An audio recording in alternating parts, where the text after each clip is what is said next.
Less than 12 hours after Gavin Newsom smeared ICE on national television, a deadly attack leaves 2 dead and 1 critically injured at an ICE facility in Texas. That's right, while politicians like Newsom are demonizing law enforcement, real people are paying the ultimate price. Then Turning Point USA is weighing in on Jimmy Kimmel's half-hearted apology to conservatives and the Kirk family after the tragic murder of Charlie Kirk. We're going to show you all that. Plus, wait until you see the shocking new TikTok trend among pregnant liberals, risking their unborn babies in a political protest against Trump. Some people are more committed to virtue signaling than to the well-being of their own children. All that and so much more right here on The Kerri Lane Show. As always, make sure you like and subscribe to the channel. Let's get to today's top story. Gavin Newsom smearing ICE and the Trump administration last night on national television, and now ICE agents are under attack in Texas. This coming 2 weeks after Charlie Kirk's assassination, and the Democrats, they are still doubling down on rhetoric that fuels this violence. Here's Newsom demonizing ICE just last night.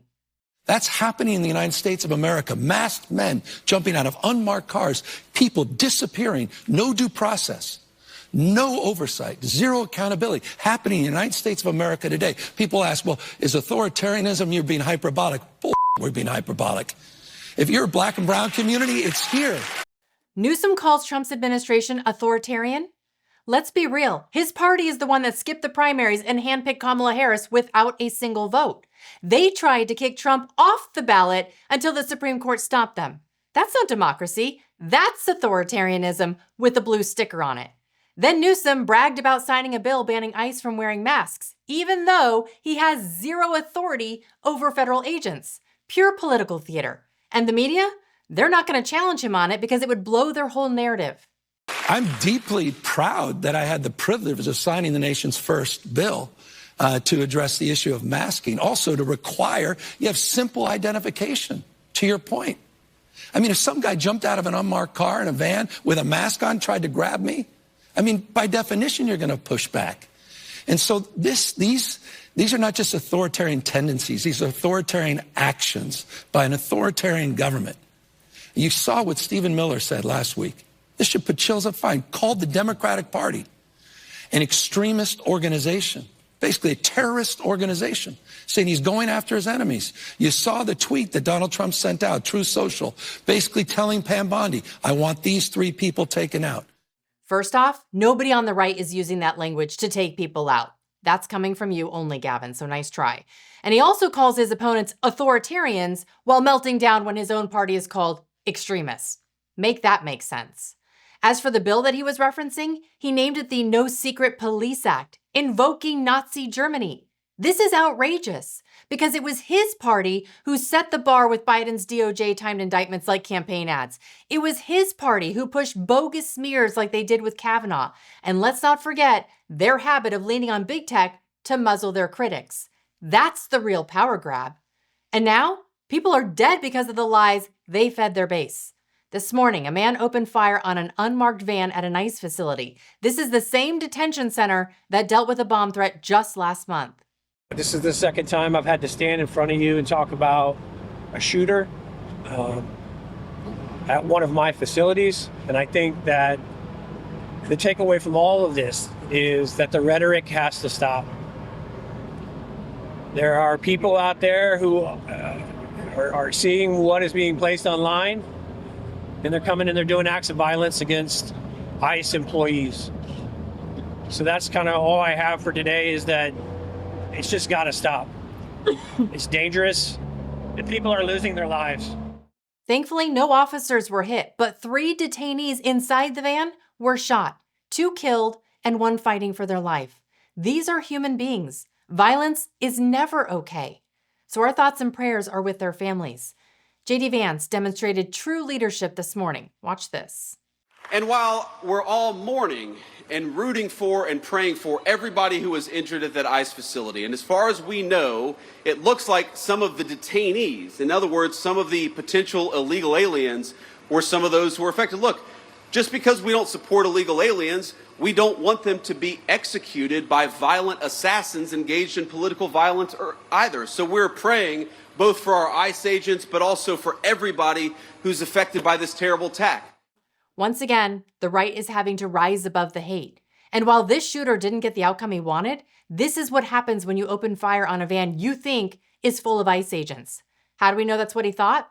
Because investigators found bullet casings etched with the words anti-ICE next to his body after he took his own life. That's not speculation. That's proof of motive that is carved into the ammo itself. And let's not ignore the fact that this facility sits in Jasmine Crockett's district, the same congresswoman who just last week compared ICE officers to slave patrols. See, when politicians vilify law enforcement as Nazis and slave catchers, this is the real-world result. But as somebody who understands history, when I see ICE, I see slave patrols. Now, I never lived through the slave patrol period, but if you know the history of policing in this country, then you understand that they were born out of slave patrol. And it's not just Gavin and Jasmine. Even the White House is now slamming Democrat John Larson, who went completely unhinged, screaming on camera that ICE agents are the Gestapo. This is not Germany. That's the SS and the Gestapo. This is the United States of America. Unmask yourselves. Our Vice President, J.D. Vance, he had a stern message for Democrats this morning. Watch this. Because here's what happens when Democrats, like Gavin Newsom did, say that these people are part of an authoritarian government. When the left-wing media lies about what they're doing, when they lie about who they're arresting, when they lie about the actual job of law enforcement, what they're doing is encouraging crazy people to go and commit violence. You don't have to agree with my immigration policies. You don't have to agree with Donald Trump's immigration policies.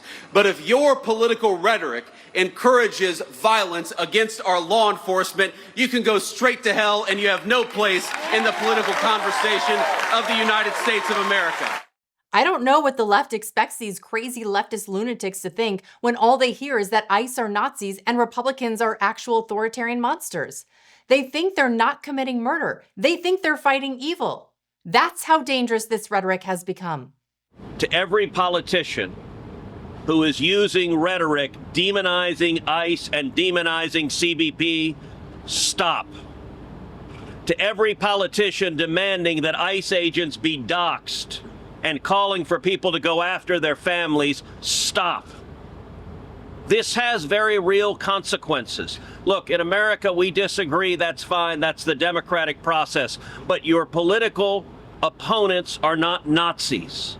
It was 2 weeks ago today that we saw a political assassination in Utah that tore the heart out of much of this country.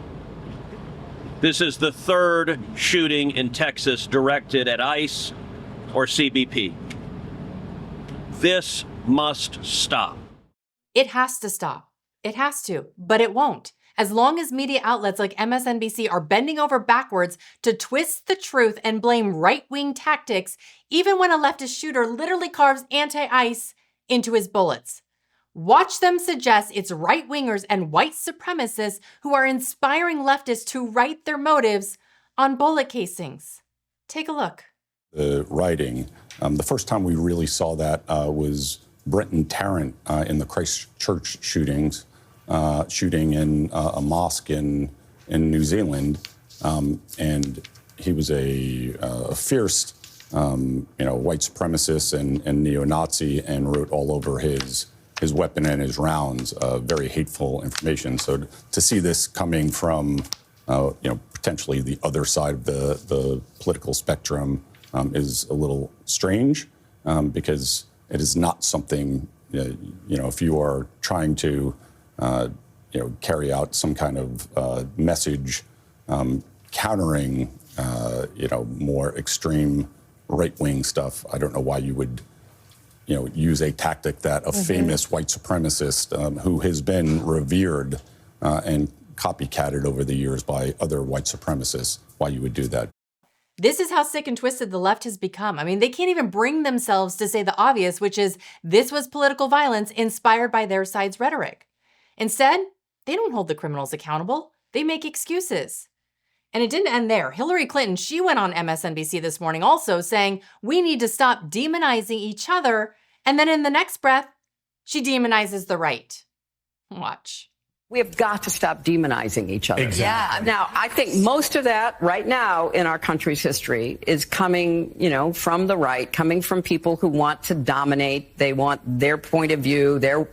Writing out slavery from history, that doesn't make it go away. We have got to stop with the finger pointing and the scapegoating. Democrats want to stop the finger pointing because they know exactly where that finger is pointing, right back at them. Hillary then went on to suggest that white Christian men are the ones destroying America. This just 2 weeks again after Charlie Kirk's assassination. The idea that you could turn the clock back and try to recreate a world that never was, dominated by, let's say it, white men of a certain persuasion, a certain religion, a certain point of view, a certain ideology, is just doing such damage to what we should be aiming for. Well, first, let's consider the source. This is coming from a woman who married a white man who cheated on her in the White House. And yet she thinks she can vilify white Christian men as the greatest threat to America. I am sick and tired of this baseless, hate-filled rhetoric with zero evidence to back it up. They called Charlie Kirk a racist too, yet never produced a single clip to prove it. Why? Because it doesn't exist. And then Gavin Newsom takes it even further, claiming there won't even be an election in 2028. This is fear-mongering at its finest. I fear that we will not have an election in 2028. I really mean that in the core of my soul, unless we wake up to the code red, what's happening in this country, and we wake up soberly to how serious this moment is.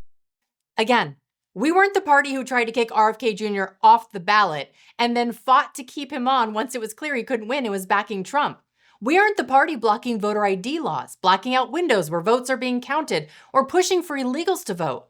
And we aren't the party trying to weaponize election rules and the courts to stop our opponents from even running. So spare us the fear-mongering. If democracy's at risk, it's because of your side's games, not ours. If you want to stop political violence, stop attacking our law enforcement as the Gestapo. If you want to stop political violence, stop telling your supporters that everybody who disagrees with you is a Nazi. If you want to stop political violence, look in the mirror. That's the way that we stop political violence in this country, and we've got to do it. We have to stop with the demonization, because the second you normalize political hate, you open the door to political violence. We just lived through that with an assassination of Charlie Kirk. And instead of uniting against it, what did the left do? They tried to laugh it off. Jimmy Kimmel hit the airwaves last night for the first time since his suspension over that blatant lie that Charlie's assassin was MAGA. Here's his attempt at an apology. You understand that it was never my intention to make light of the murder of a young man.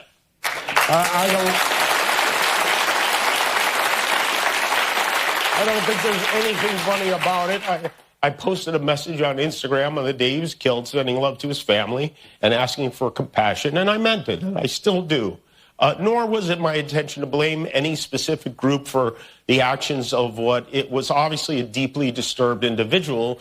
That was really the opposite of the point I was trying to make, but I understand that to some that felt either ill-timed or unclear, or maybe both. And for those who think I did point a finger, I get why you're upset. If the situation was reversed, there's a good chance I'd have felt the same way. It wasn't his intention to blame any specific group? Roll the tape. We hit some new lows over the weekend with the MAGA gang desperately trying to characterize this kid who murdered Charlie Kirk as anything other than one of them. See, this is the problem. He says one thing when he's called out, but the receipts don't lie. And while it's good to see him finally get emotional, something most of us have been feeling since this horrific tragedy, I still haven't heard an actual apology. Have you? I don't think the murderer who shot Charlie Kirk represents anyone. This was a sick person who believed violence was a solution, and it isn't. Ever. And also, selfishly, I am a person who gets a lot of threats. I get many ugly and scary threats against my life, my wife, my kids, my coworkers because of what I choose to say. And I know those threats don't come from the kind of people on the right who I know and love. So that's what I wanted to say on that subject. Kimmel knows what it's like to be on the receiving end of death threats. He benefits from free speech every single day. He was in Charlie's shoes and should have stood up for him immediately. Instead, he tried to make a joke out of it. Turning Point USA's executive producer Andrew Colvett, he put it perfectly. Watch this.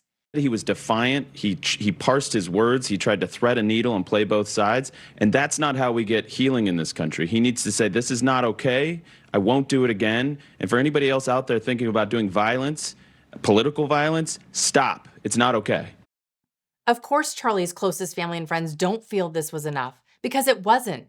Kimmel carefully skirted around the apology. Then he pivoted to complimenting Erica Kirk's grace in forgiving her husband's killer.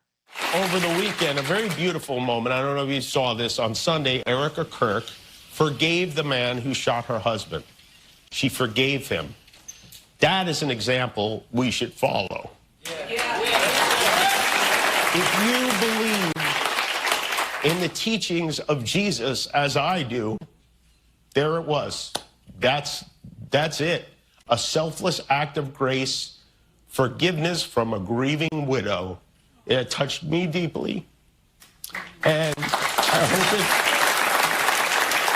it touches many. Colvett, still rightfully skeptical. I agree with him that her model for the nation is the model that we must and have to follow if we're going to get past this terrible tragedy, and that we make it so that it doesn't happen again, Bill. But here's the thing. Erica Kirk was the aggrieved party, and she didn't do anything wrong. She's a victim, and her husband is the victim. Jimmy Kimmel did something wrong, and he's still not owning it, and that's the difference. And, you know, I saw some of the comments. Yeah, I can forgive Jimmy Kimmel for what he did. I still want him to own it and be accountable to the audience, to the country, because it matters. It matters, Bill, because what it says is what I did was not okay, what happened was not okay, and please forgive me. And that's what we need. We need, if you're going to get restoration and reconciliation as a nation, healing as a nation, the people that do wrong need to own it. And that's it. Own it. That's what's missing in our culture right now, especially on the left. Owning our words, owning our actions. Instead, they just deflect, they double down, and then they move on like nothing ever happened. And speaking of moving on to the next outrageous thing, have you seen the latest liberal stunt on TikTok? Pregnant women literally filming themselves popping Tylenol pills as some kind of protest against Trump and RFK Jr., warning about possible links to autism. Watch this insanity.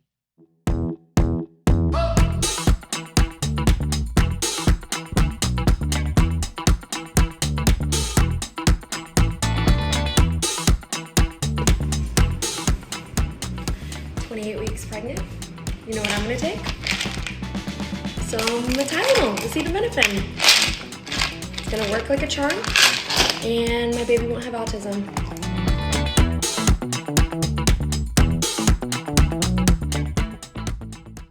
These women are about to be mothers, and their priority is owning Trump instead of protecting their unborn children? The left exhausts me. My goodness, it's embarrassing. I'm starting to think memes like this one might actually be spot on. I mean, heaven forbid President Trump ever comes out in support of oxygen or even curing cancer, because these Trump deranged liberals would probably protest that too. I mean, there's no level of stupidity that they won't stoop to.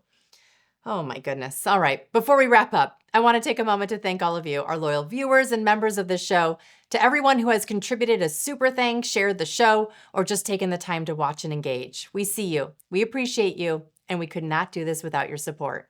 Your voice matters, your time matters, and your commitment to staying informed makes all the difference. So from all of us here, thank you for being a part of this community. Up next, MSNBC turns on Kamala Harris as she makes the rounds promoting her new book. Plus, Kristi Noem breaks her silence after receiving what appeared to be a threatening ex-post by Gavin Newsom. If you missed it, go ahead, click on it now. For everyone else, have a great rest of your day. Thanks for watching.